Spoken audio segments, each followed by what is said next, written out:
Bonsoir à tous et merci d'être au rendez-vous de cette session d'information sur Canal 3 Bénin. Mesdames et messieurs, bonsoir. Encore des occupants sur l'esplanade du stade de l'Amitié Générale Mathieu Kérékou de Cotonou, malgré l'ultimatum du gouvernement relatif à la libération des espaces pour cause de travaux de réhabilitation. Certaines personnes continuent d'exploiter ces mêmes espaces sans être inquiétées. Une situation qui a suscité la curiosité de notre rédaction. Une équipe de Canal 3 Bénin était sur les lieux ce mercredi pour comprendre les raisons de leur présence. Les détails dans un instant. Dans la commune de Dassazoumé, éleveurs et agriculteurs sont entretenus sur la notion de sédentarisation. C'est une séance de travail conduite par le haut-commissaire à la sédentarisation. Une rencontre qui a permis aux acteurs de revisiter les textes qui régissent le pastoralisme et l'agriculture. Nous parlerons également dans ce journal du projet d'accompagnement de valorisation de la recherche pour l'innovation au Bénin. Ce projet financé par l'Agence universitaire de la francophonie et mis en œuvre par le vice-rectorat chargé de la recherche universitaire a été lancé ce mardi à l'université de Parakou en présence des autorités rectorales, des canals, les enseignants-chercheurs, les étudiants et même des entrepreneurs. Et nous recevrons également dans ce journal une responsable de Canal Plus Bénin. Elle répond au nom de Estella Masso. Elle est là sur ce plateau. Bonsoir. Bonsoir, monsieur le journaliste. Avec vous, nous allons parler des nouvelles offres de Canal Plus et des 30 bougies que souffle Canal Plus cette année. Tout à fait, tout à fait. Je reviens à vous dans quelques instants, le temps de démarrer le journal. Mesdames et messieurs, à nouveau, bonsoir. Voici les titres. Ouvrons ce journal par la situation qui prévaut actuellement au stade de l'Amitié Générale Mathieu Kérékou de Cotonou. Il s'agit de la décision du gouvernement relative à la libération des espaces pour cause de travaux de réhabilitation. Des mois après l'ultimatum de l'État, des occupants sont encore présents sur les lieux et ça donne à leurs activités quotidiennes sans être nullement inquiétés. Ce qui a suscité d'ailleurs la curiosité de l'une de nos équipes de reportage. Voici le constat réalisé par Narcisse Alessé.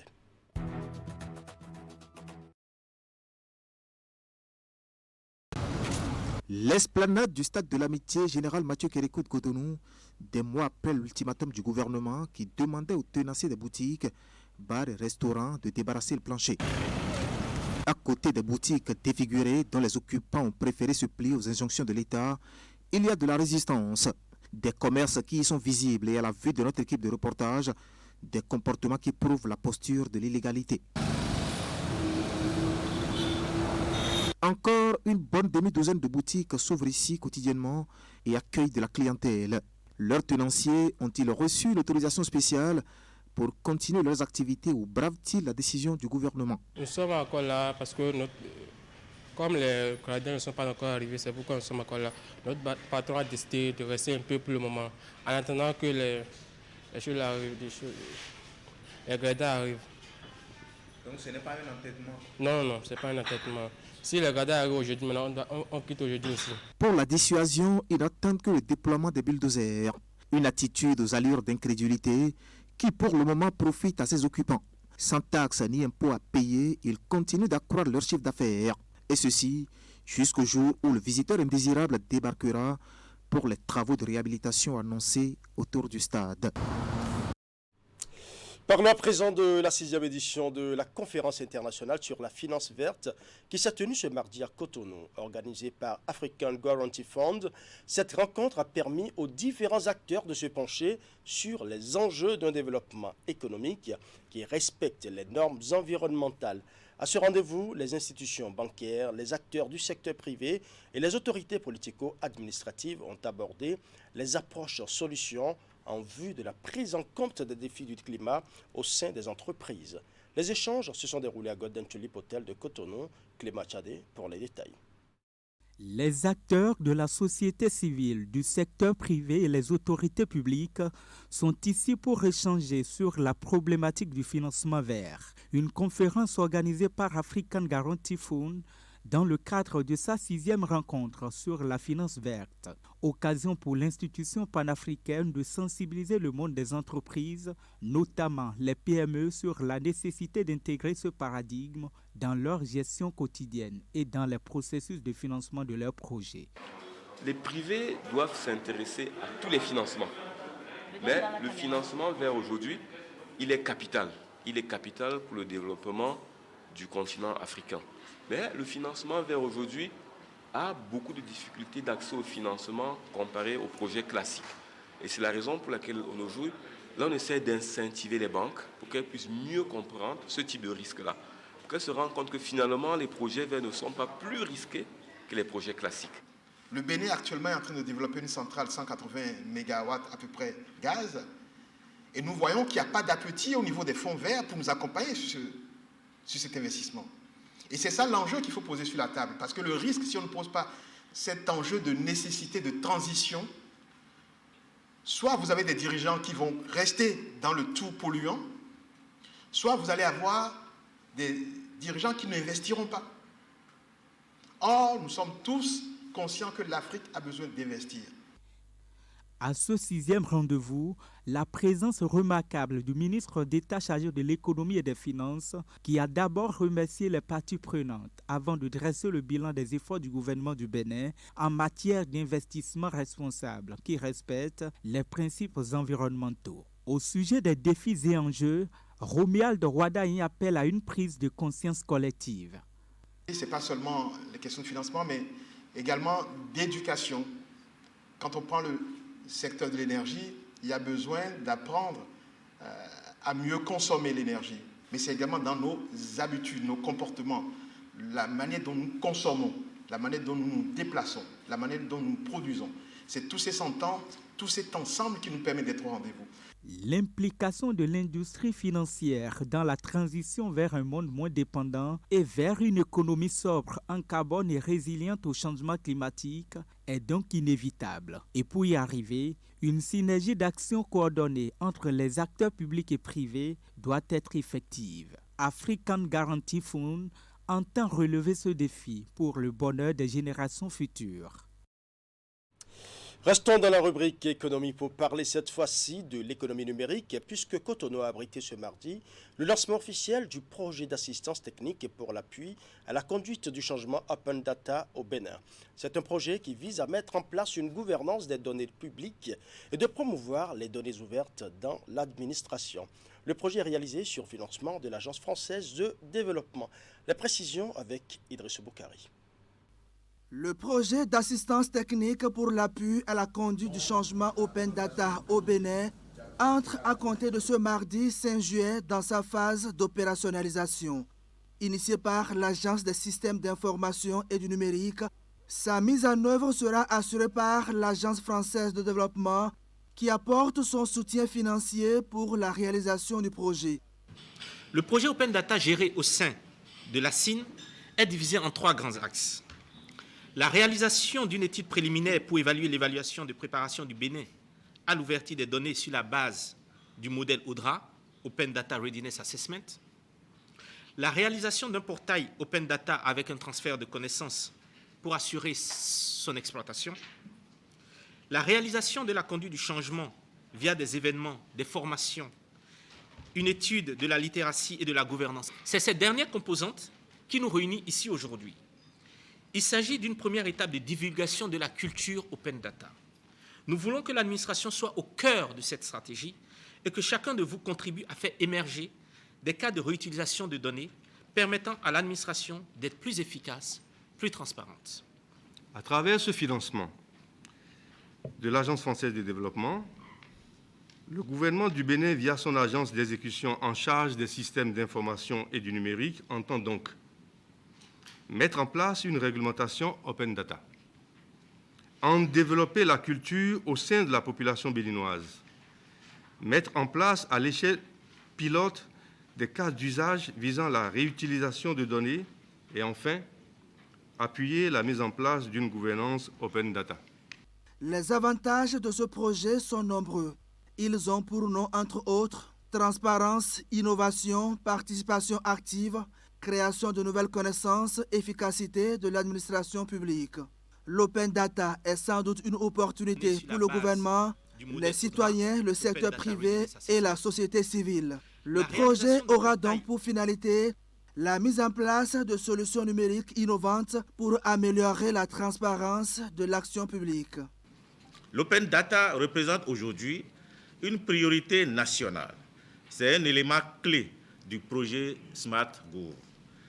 et du programme d'action du gouvernement PAG 2021-2026. L'accès aux données permettra d'une part aux citoyens de mieux contrôler l'administration et d'autre part d'exploiter ces données, ce qui implique que ce droit d'accès s'accompagne d'un droit à la réutilisation des données. Depuis 5 ans, le Bénin a connu des progrès dans le secteur du numérique et de la digitalisation. Tel que mentionné dans le programme d'action du gouvernement, la vision du chef de l'État Patrice Talon est de faire du Bénin la plateforme numérique de l'Afrique de l'Ouest pour l'accélération de la croissance économique et l'inclusion sociale. 10e édition de remise de bourse aux étudiants. L'organisation internationale Direct Aid a sacrifié une fois encore à la tradition en mettant à disposition plus de 26 millions de francs CFA au profit de 112 étudiants nationaux. Le don est officiellement remis aux bénéficiaires dans la matinée de ce mercredi 6 juillet 2022 au siège de l'organisation à Cotonou. Teddy Godalo pour plus de précisions. À travers cette remise de chèques de plus de 26 millions de francs CFA, 112 étudiants béninois bénéficient d'une bourse d'études. Un don de l'organisation internationale Direct Aid qui entre dans le cadre de la mise en œuvre de son programme de bourse scolaire.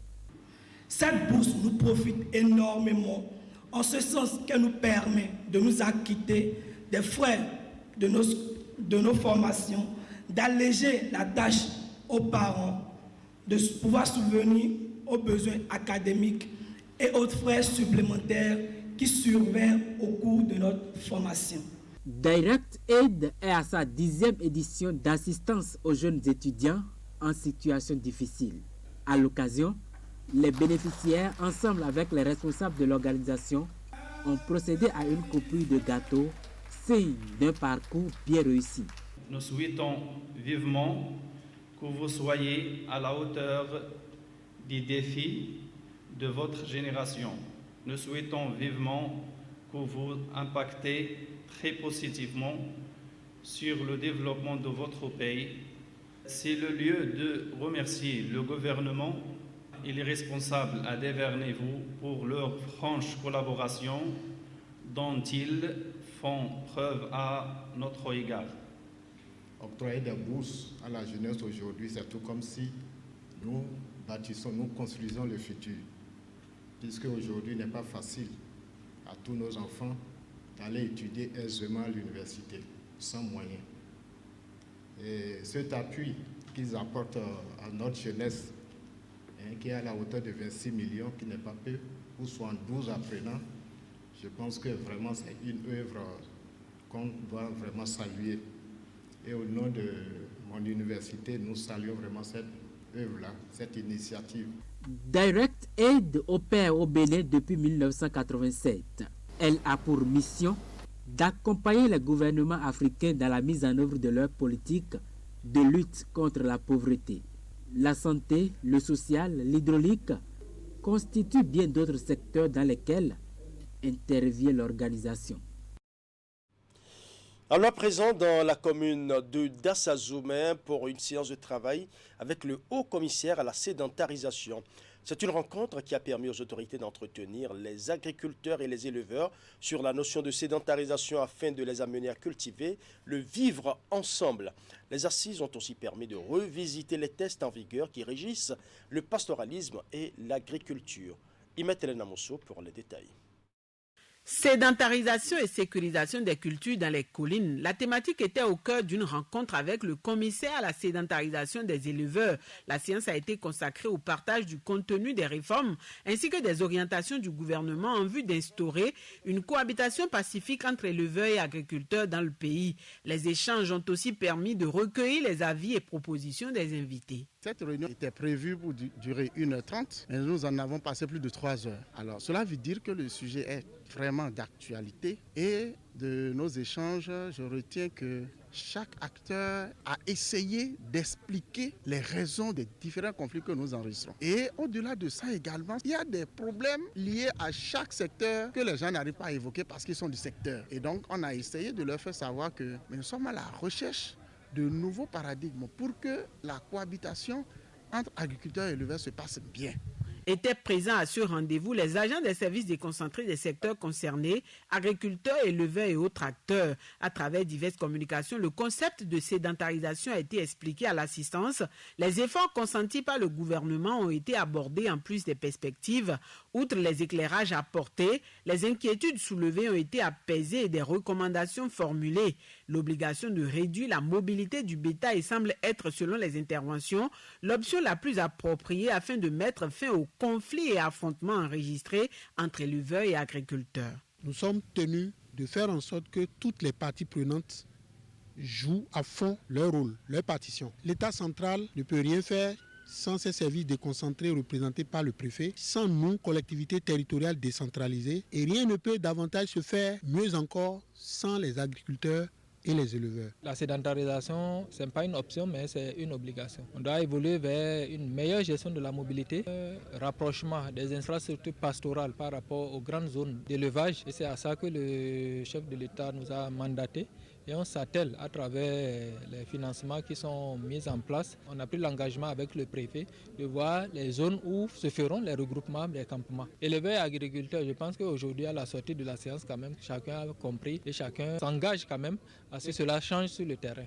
C'est vrai qu'ils ont des inquiétudes par rapport à cette question de pression sur le foncier, mais le Bénin est en train de tracer une voie quand même qui est une voie de salut pour tous. Œuvrer à une cohabitation pacifique entre éleveurs et agriculteurs au Bénin. La question préoccupe les autorités à divers niveaux ainsi que d'autres acteurs qui s'investissent pour l'atteinte des résultats. Le conclave de Dassa a aussi été l'occasion de rappeler les textes et lois qui réglementent le pastoralisme et l'agriculture dans le pays. En attendant de résoudre les problèmes inhérents aux deux secteurs, les uns et les autres sont appelés à la culture de la patience, de la tolérance et l'acceptation mutuelle. Je l'ai annoncé en début d'édition, nous avons eu une invitée dans ce journal, Estella Masso. Vous êtes chef d'agence à Canal+. Bonsoir. Bonsoir, monsieur le journaliste, et bonsoir, chers téléspectateurs. On continue de célébrer les 30 ans de Canal+, et vous êtes sur ce plateau certainement pour nous parler des nouvelles offres. À quel cadeau avons-nous droit cette fois-ci? Okay. Comme vous l'avez si bien dit, Canal+ continue de fêter ses 30 ans d'anniversaire et nous n'avons vraiment pas fini de vous surprendre. Et courant ce mois de juillet, nous avons décidé d'offrir 15 jours de bonus à la formule Tout Canal+, de 40 000 francs à tous nos abonnés qui vont se réabonner courant la période du mois de juillet. Oui, tout à fait. Mais vous parlez de réabonnement, mais certainement que l'offre a une période bien déterminée, puisque vous parlez du mois de juillet. Oui. Comment faire ce réabonnement pour rester dans la période du bonus? D'accord. Il est très important de souligner que ce réabonnement doit être fait entre le 1er juillet jusqu'au 31 juillet. 1er juillet jusqu'au 31 juillet. Jusqu'au 31 juillet, tout à fait, tout à fait. Et pour ce faire, c'est très simple. Tous ceux qui se réabonnent, qu'ils soient actifs, ou ceux dont les abonnements sont coupés, dès qu'ils font le réabonnement systématiquement, les 15 premiers jours de leur réabonnement, Canal+ leur offre la formule de 40 000 francs. Oui. Là, vous nous parlez du réabonnement. Est-ce que nous parlons précisément de quel type de bouquet? Puisqu'il y a beaucoup de bouquets sur Canal+. Tout à fait, tout à fait. Si je prends par exemple l'abonné Access, qui se réabonne courant cette période du mois de juillet, les 15 premiers jours de son abonnement, on lui offre la formule Tout Canal+ de 40 000. Il en est de même pour l'abonné Évasion, l'abonné Essentiel+, l'abonné Access+, ou encore l'abonné Évasion+. Tout Canal+, pendant 15 jours. 15 jours, c'est bien cela. Oui. Nous sommes dans la période des vacances, vous le savez très bien, les enfants sont à la maison, les parents aussi restent à la maison, le temps de profiter ou de rester un peu plus avec les enfants ces temps-ci. Alors, qu'est-ce que Canal+ a comme programme alléchant pour pouvoir tenir en haleine les parents et les enfants afin que tout le monde reste scotché à la télévision? Très bien, on a une belle programmation pour ce mois de juillet. Déjà, je vais vous inviter à retrouver sur notre chaîne Canal+ Première l'intégrale de James Bond, l'agent 007, tous les vendredis à 20h30, le canal numéro 21. D'accord. L'humour également est au rendez-vous avec Jamel et ses amis de Marrakech du Rire, que vous pouvez retrouver le samedi 23 juillet, toujours sur Canal+ Première, le canal 21. Il y a également du divertissement qui est prévu sur notre chaîne Canal+ Pop, du lundi au vendredi, avec l'émission 4 mariages pour une lune de miel à 18h15, le canal 22. 4 mariages pour une lune de miel. Tout à fait, tout à fait. Et je vous invite également à suivre la série Vie Ovale, la saison 2 qui a débuté. C'est tous les mardis sur Canal Plus L, le canal 23 à 20h30. Il y a également le retour tant attendu de notre série africaine, la série camerounaise Madame Monsieur, qui revient en force dès le 15 juillet, voilà. D'accord, et sur A+, le canal 33. Voilà. Oui, je vous écoute. Il y a également les enfants qui suivent. Je n'ai pas encore entendu pour l'instant les dessins animés parce qu'ils nous suivent là actuellement et ils savent, c'est la partie qu'ils attendent de plus. Tout à fait, tout à fait. Pour les plus jeunes, je vous informe que sur Canal Plus Family, tous les vendredis, il y a une spéciale programmation animation japonaise. Ok. D'accord. Donc, j'aborderai également le volet sport. Et je vous informe que déjà, il y a la CAN féminine dont nous attendons les demi-finales, qui sont prévus pour le 18 juillet, suivi de la finale le 23 juillet, sans oublier également l'Euro féminin qui a débuté aujourd'hui et ce jusqu'au 31 juillet. Voilà. Voilà. Un programme assez alléchant, mais pour la voix, justement, il faut se réabonner. Tout à fait. Comment se réabonner à Canal Plus en cette période des vacances pour pouvoir bénéficier de ce bonus de 15 jours à tout Canal Plus? Pour se réabonner, c'est très simple. Il vous suffit de vous rendre dans toutes nos boutiques Canal Plus, les points de vente sur toute l'étendue du territoire béninois. D'accord. Vous avez également la possibilité de vous réabonner à travers le paiement mobile. Oui. Avec MTN, il vous suffit juste de taper étoile 880 dièse puis le 5. Avec Move, de taper étoile 855 étoile 5 étoile 3 puis dièse. Voilà. Merci à vous, Estella Masso. Je rappelle que vous êtes chef d'agence à Canal+. Vous êtes sur ce plateau pour nous parler des nouvelles offres de 15 jours de tout Canal+, sur tout réabonnement. Oui. Voilà, quel que soit le bouquet. Quel que soit le bouquet. Un dernier message à tous les abonnés qui nous suivent et ceux qui hésitent encore à rejoindre la famille Canal+. Oui, déjà, je tiens vraiment à remercier tous nos abonnés pour leur fidélité. Merci à eux d'appartenir à cette grande famille Canal+. Nous fêtons les 30 ans d'anniversaire de Canal+. C'est notre anniversaire, c'est également votre anniversaire. Donc, je vous invite massivement à vous rendre dans les différents points de vente, dans nos différentes boutiques ou encore de faire votre réabonnement par paiement mobile afin vraiment de profiter de cette belle offre de 15 jours tout Canal+, que nous avons prévue pour vous pour rendre encore la fête des 30 ans Canal+ encore plus belle. Le message est bien passé. Nous continuons ce journal. Restez avec nous pour la suite du journal. Mesdames et messieurs, nous allons à présent parler de l'atelier de validation du plan national de plaidoyer en faveur de la lutte contre le paludisme au Bénin. La rencontre réunit à Boïcon les acteurs du secteur privé, de la société civile ainsi que des représentants du pouvoir public. Ces assises seront l'occasion pour les participants de revisiter et de valider les propositions contenues dans le document qui définit les stratégies à mettre en œuvre en vue de la mobilisation des ressources pour une lutte plus accrue contre le paludisme. Reportage. Malgré les progrès enregistrés ces 20 dernières années, beaucoup reste à faire. Le paludisme demeure la première cause de consultation et d'hospitalisation au Bénin. C'est aussi l'un des motifs les plus importants de la mortalité chez les enfants de moins de 5 ans.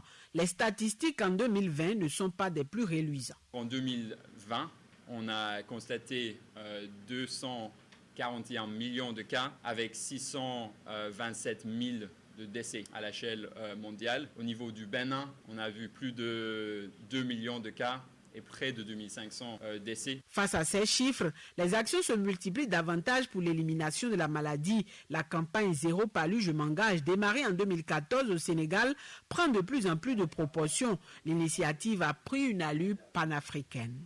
Après le succès de cette campagne au niveau national, notre président au Sénégal, Macky Sall, est allé voir ses pairs, les autres chefs d'État de l'Union africaine, pour porter cette campagne. En 2018, tous les autres chefs d'État de l'Union africaine ont endossé cette campagne. En ce moment-là, elle est devenue une campagne panafricaine. Depuis lors, il y a 25 pays à peu près au niveau de l'Afrique qui ont lancé leur propre version de cette campagne Zéro paludisme, je m'engage. La mise en œuvre de cette approche exige une forte mobilisation des ressources. Dans notre pays, le programme national de lutte contre le paludisme s'attelle à rallier du monde à la cause. Les présentes assises sont l'aboutissement d'un long processus engagé depuis peu. Ce conclave sera l'occasion pour les participants d'apprécier et de valider le document récapitulatif des initiatives de lutte ainsi que les stratégies à mettre en œuvre en vue de l'atteinte des objectifs. Mobiliser les ressources suppose également un engagement à différents niveaux. Et nous savons que l'État ne cesse de nous accompagner de façon remarquable à travers plusieurs interventions. Nous avons également besoin de l'engagement de la société civile, du secteur privé. Et c'est là où nous avons et nous continuons de recevoir l'appui de Speak Up Africa. Au-delà de ça, nous avons également besoin de l'engagement au niveau de la communauté. Et par rapport à cet engagement, nous devrons travailler à différents niveaux à travers l'outil que nous voulons élaborer aujourd'hui. Et nous espérons, n'est-ce pas, qu'au cours des 3 jours, nous aurons un document bien élaboré qui répondra aux besoins de plaidoyer pour la mobilisation des ressources en faveur de la lutte contre le paludisme au Bénin. Initié par le Programme national de lutte contre le paludisme PNLP en collaboration avec Speak Up Africa, l'atelier regroupe les acteurs de la société civile, du secteur privé ainsi que des représentants des pouvoirs publics. Les assises sont organisées grâce au soutien financier de la Banque mondiale. Elles vont durer 3 jours. Parlons à présent du projet d'accompagnement de la valorisation de la recherche pour l'innovation au Bénin. Ce projet lancé ce mardi à l'université de Parakou est financé par l'Agence universitaire de la francophonie et mis en œuvre par le vice-rectorat chargé de la recherche universitaire. Étaient présents à la cérémonie autorité rectorale et décanale, enseignants-chercheurs, étudiants et entrepreneurs. Reportage. Aller au-delà des articles scientifiques et devenir une université entrepreneuriale et de métier, l'université de Parakou, plus que jamais tournée vers l'innovation scientifique. En témoigne ce lancement du projet d'accompagnement de la valorisation de la recherche pour l'innovation au Bénin, PAVRIB en abrégé. Un projet mis en œuvre par le vice-rectorat chargé de la recherche universitaire. On dit habituellement des chercheurs qui cherchent, n'est-ce pas, on en trouve, des chercheurs qui trouvent, on en cherche. Le sens de ce projet-là qui nous réunit ce matin, ce n'est pas seulement de trouver des chercheurs qui trouvent, mais c'est de trouver des innovateurs qui vont bâtir à partir de ce que les chercheurs ont trouvé pour pouvoir s'insérer sur le plan professionnel. C'est ça tout le défi. Et puis y arriver, plusieurs activités phares seront menées.